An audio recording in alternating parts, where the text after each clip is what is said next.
breaking it out on Easter for you. So we're going to begin with the prayer and we're going to end with the prayer. They're two different prayers. And what I want to do is to have you, I want you just for a moment to just look at it on the screen behind me. Sometimes when I'm praying, I don't really have the words that get at what it is that I want to say. I'm sure that some of you probably feel like that at times too. Like you want to say something, but you're not exactly sure how to phrase it.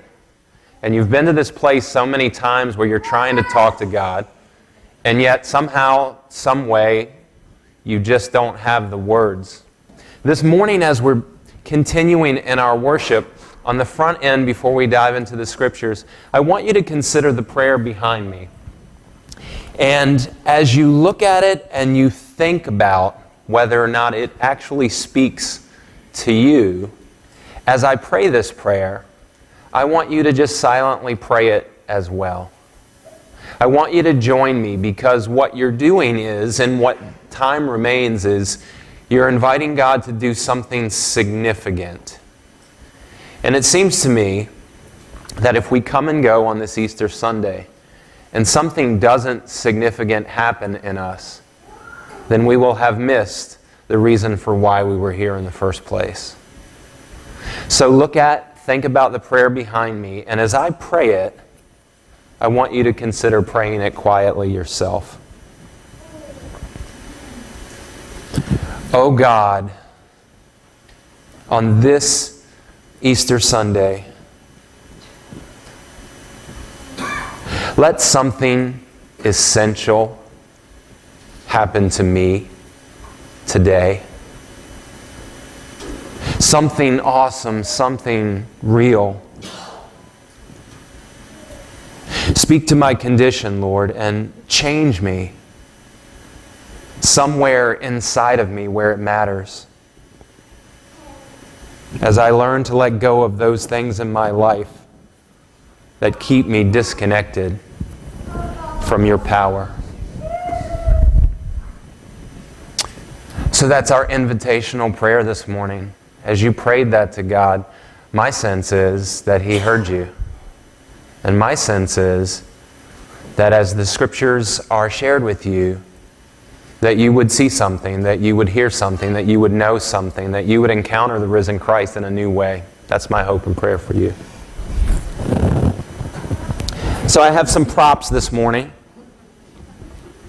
I have a nice little Easter basket full of eggs. Some of them are fake and some of them are real. I'm playing with fire this morning. How many of you guys have heard, probably most of you have heard the phrase, putting all of your eggs into one basket? Have you heard this phrase before? How many of you guys know the origin of that phrase? Do you know the origin of this phrase? So I could just make it up and you wouldn't have no idea.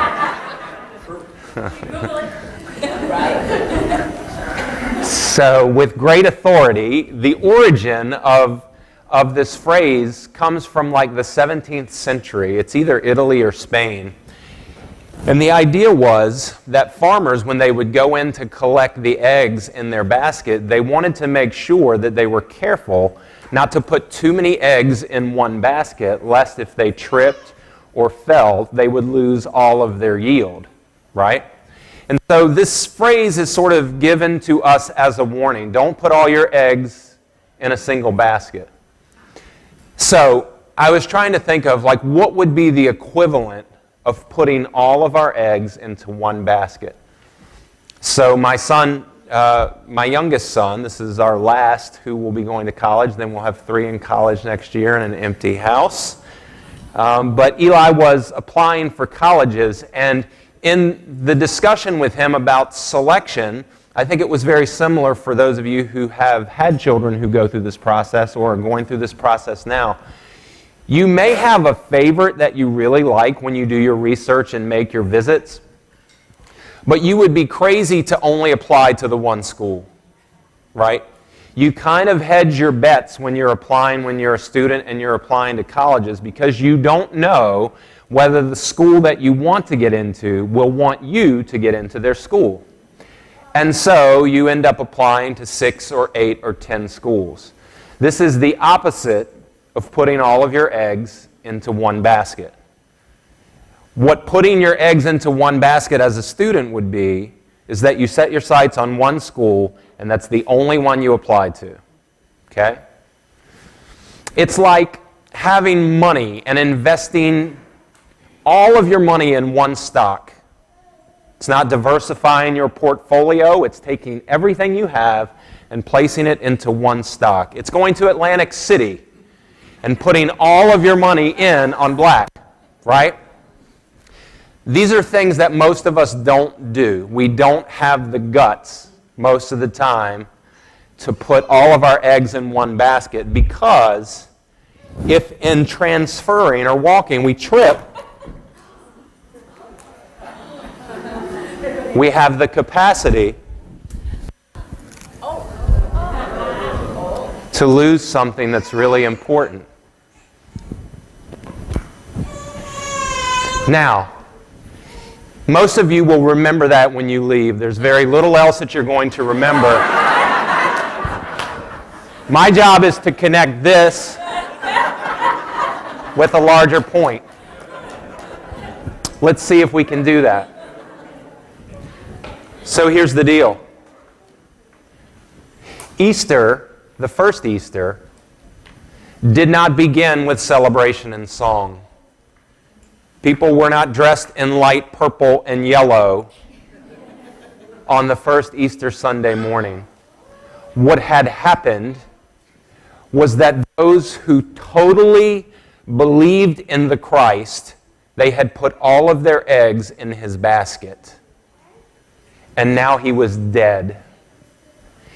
And with his death was the death of their hopes and their dreams and their plans for a better and brighter future. They pushed all of their money in, and they were totally devastated because what they thought was going to happen didn't. Now, I want you to think for just a moment. It is hard to approximate what they must have been feeling that first Sunday morning, couple of days on the other side of Jesus' crucifixion. But I want you to put yourself in a position where you have lost everything. It could be the job, it could be the marriage, it could be something significant in your life where you were banking that this job, this relationship, these finances were going to take you somewhere. And then in a matter of moments, your basket drops and you're devastated. I just want you to know that on the first Easter, it begins in darkness. It begins in sadness. It begins in overwhelming grief. As the ladies come to the tomb that morning, their sense is they want to come. They're bringing with them spices to anoint the body of their dead friend. And so when they arrive at the tomb, they are not expecting anything other than dead Jesus. But when they get there, the stone that was rolled in front of his tomb has been rolled away, and that seems weird to them. But they still have no real idea. Their Easter is steeped in darkness. As they peer in, they're curious because this is a surprising revelation that this stone would be rolled away. So as they peer in, what they're expecting to find is their friend laid out. But he's not there. He's gone. What they see instead is two dudes in cool robes. Scriptures say they're wearing these dazzling robes. They are bathed in the brilliance. They are illuminated in light. And we know that when people show up in the Scriptures, and that's the case, it freaks people out.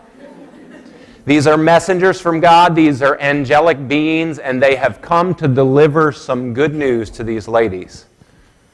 Now, when they have this interaction with these two guys, at first they're just like there is no category in their brain that can cause them to understand how their broken eggs could be restored. They cannot simply, resurrection is not in their minds. Even though Jesus, in the last week of his life, had told them on 3 separate occasions that this was going to happen. 6 times in total. He had told them, he had told them, he had told them, he had told them, he had told them, and told them once more. But until the reality of this resurrection coming true, there was no place in their mind for it. But then, when the angels interacted and they said to the women, they said, "Why is it that you've come to a place of the dead looking for one who is alive?" And as their faces, they did a face plant, as they're on the ground, they say nothing. They have no response to the question. Why? Because they weren't looking for the living among the dead. They were looking for the dead. They were looking for dead Jesus.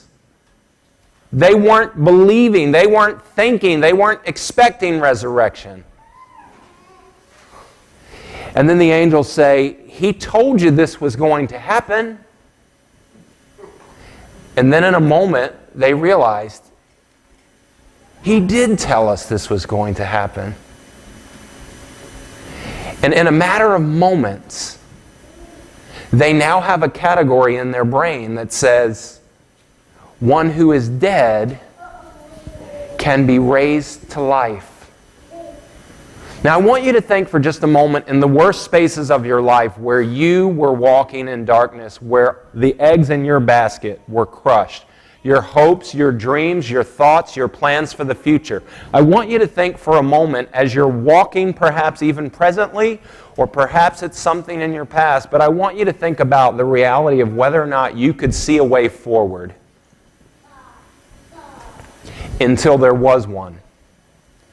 Most of the time, we don't see a way forward until there is one, and it happens like that. We're shuffling along, we're struggling with our losses, with our pains, with our sufferings, and then in a matter of moment, the category opens to us. There's a better way. There's a new and living way. And this is what is happening to the ladies at this moment in time. So being so excited, they think, well, I'm going to go share this news, right? It's several women. And as they receive the news, they run and they go to tell the other 11 and anybody else who will listen to them. But as they share this excitement, as this new reality, this new possibility opens for them, it has not yet opened to the ones that they are telling. Because when they go and tell the disciples, the ones who should know, the ones who walked most closely with Christ, when they spill the beans and tell the news, they reject it. Why? Do you remember as Lorraine was reading what they said? Because it sounds like nonsense. The resurrection of Christ, He was dead, He's alive, it sounds like nonsense. Well, He had told them the same thing on multiple occasions. He said this is going to happen. They couldn't receive it. And it just makes me think about the idea of what sounds like nonsense to you and me. Now, in the next several hours and days, Jesus will present Himself to them, and He will blow their minds. And over a period of 40 days, He will appear to over 500 different people. That's what the Scriptures say. And He will begin to take what was broken and in disrepair, and He will make new what they previously thought was impossible. And as they heard this story, and as you've heard this story, perhaps this has been a story that you've been taught since you were young, that you've heard over and over, or maybe it's relatively new, I don't know.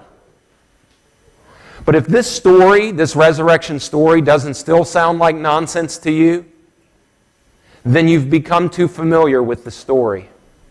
Because this story's crazy. It's crazy. These things don't happen, do they? Most of the time we've heard this story, it's become so familiar that we're bored with it. Now we don't say that, especially like on Easter, right? But you hear something over and over and over and you get so used to it, it's like, oh yeah, I know that. But do you know that? Because to me, not only does this story sound like nonsense, but what sounds like nonsense to me, 2019, is to continue to tell this story and to believe this story, but to live in such a way that we're disconnected from the power that is promised to us from Jesus Christ. It's like believing in the doctrine, but not being connected to the source of that doctrine. Last week, when I was talking with you about the power of the cross and the symbol and the pattern of the cross as it's repeated in our life, at the end of the service, I invited each of you who were here to consider coming and taking your fears and your failures and the things inside of you that were keeping you from God's best for you. I invited you in a moment of invitation to just come and to sort of nail them to this cross as sort of a sign or a symbol of your own surrender. And the idea was, these things are keeping me from being connected to the source of my power, the source of my life. Because really, our fears only really have the power that we give them. Our shame and our burdens and our sin, it only has the power that we give it. But sad to say, we give it a lot of power in our lives. We just, every day, we know the stories, but we walk around with stuff that we just shouldn't keep. And like a backpack on a journey, we just pile more and more and more and more until we put this thing on and we walk around and it's just so heavy. Our lives become so heavy because we're carrying around stuff that we were never intended to carry around. And so we talk about the resurrection of Christ, but we live in death. We live on some level disconnected from the story. And if we could enter the story and receive the gift in an ongoing way, what would happen is that the story wouldn't be nonsense to us anymore. It would be life and it would be hope. And even when hard things happen to us, that we could be people of hope. There's so many of us who think we deserve what we've got. The judgments that's been put upon us and the judgments we've put upon ourselves. And we eke out a life where we are living according to the gospel of sin management. We're just shuffling shells in our lives and trying to do the best we can to just be okay, to just make it, to just survive. But Jesus says to us, there's just no need, because once you defeat death, what is any greater or more powerful than that? And if I can defeat death and offer to you the same life and power and hope, then all you have to do is just receive it as a gift. You have to let go of the things that aren't serving you well and never did anyway. Your fears and your failures and your fault and your guilt and your judgment and your anger and your shame, all that stuff's just keeping you in a place where you're disconnected from the power of the resurrection of Christ.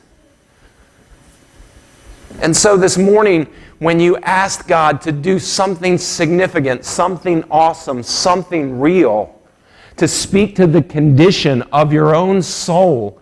I wonder if you were honest enough to understand that there are things in your life that are disconnecting you from this truth being appropriated. And if you would just have the courage to let it go. If you would just have the courage to stop fueling it. If you would just have the courage to just surrender and release the stuff that you've been carrying that has caused your life just to be so heavy. We're getting old long before we're old. And that's what our sin does to us.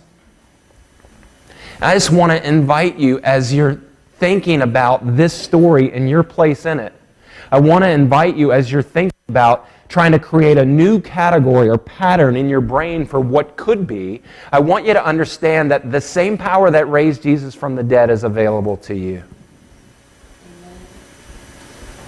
In the faces of your greatest fears and adversities, struggles, trials, pain. How can we teach and preach and talk about the gospel of Jesus Christ and walk around so sad and ashamed and heavy?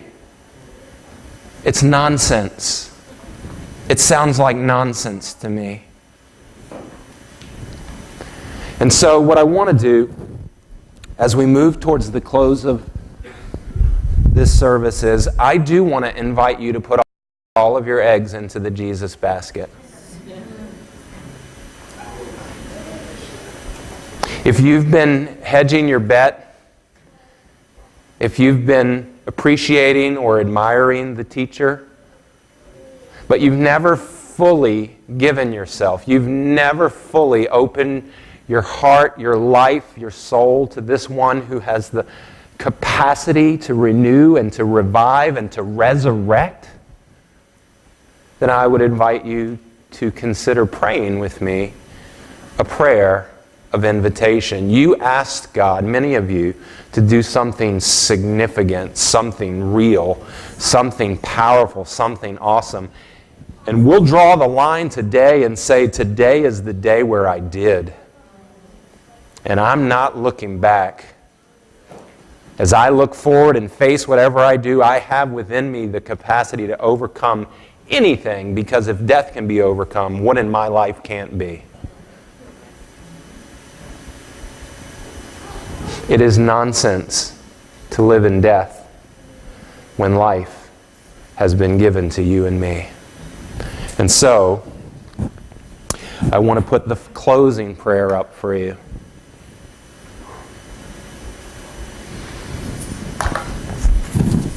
And this may or may not be for all of you.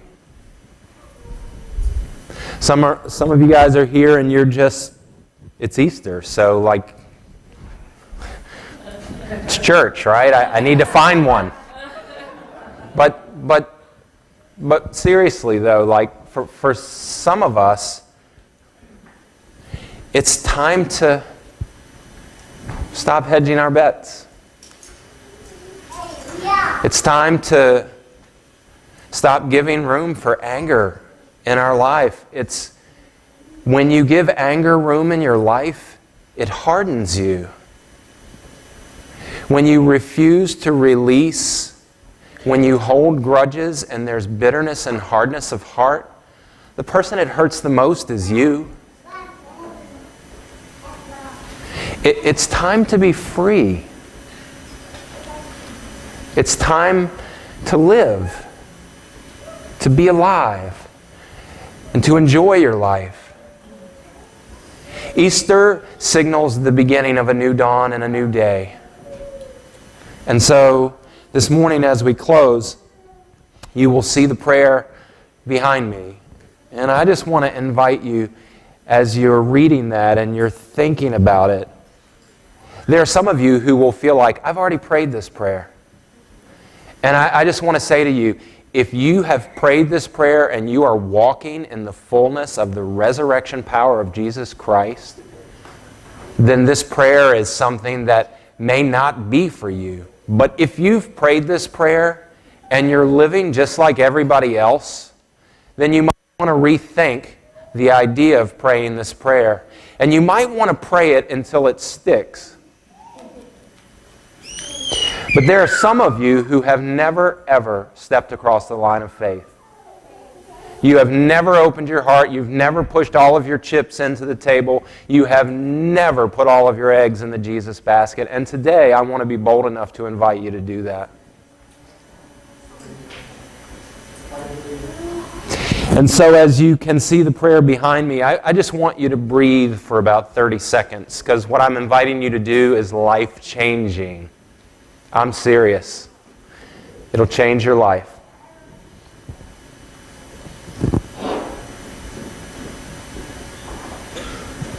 And now I want you to stand.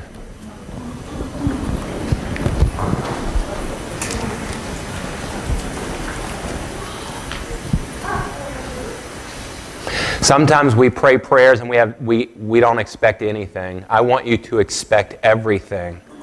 I want you to expect two dudes in cool robes and blazing light. I want you to expect angelic messengers coming your way. I want you to expect that in the place of your greatest failures that you will be liberated. I want you in all of the places that you've been kept down to believe that Jesus Christ has the same power to liberate you from where you've been stuck. And so as I pray this prayer, you can pray it quietly with me if it's the expression of your heart that you desire. Jesus, I give you my life. Fill me with your resurrection power. In all that I do and all that I am, for the health of my mind and body and the salvation of my soul, today and in all the days to come. Amen. That, my friends, is the answer to your opening prayer. It's the most significant thing that will happen to you. And I bless you in Jesus' name. And I ask you that as you leave this place, that you would look for and expect the miraculous. Because what we look for, we find. What we focus on grows. Expect something good. And when something bad happens, don't just say to yourself, "Oh, I knew it." You're expecting bad when bad happens. Expect good things. And God will show you that even in bad, He can bring about good. That even in death, He can bring about life. That's my prayer for you and my blessing for you. Happy Easter, you guys. Have a great day.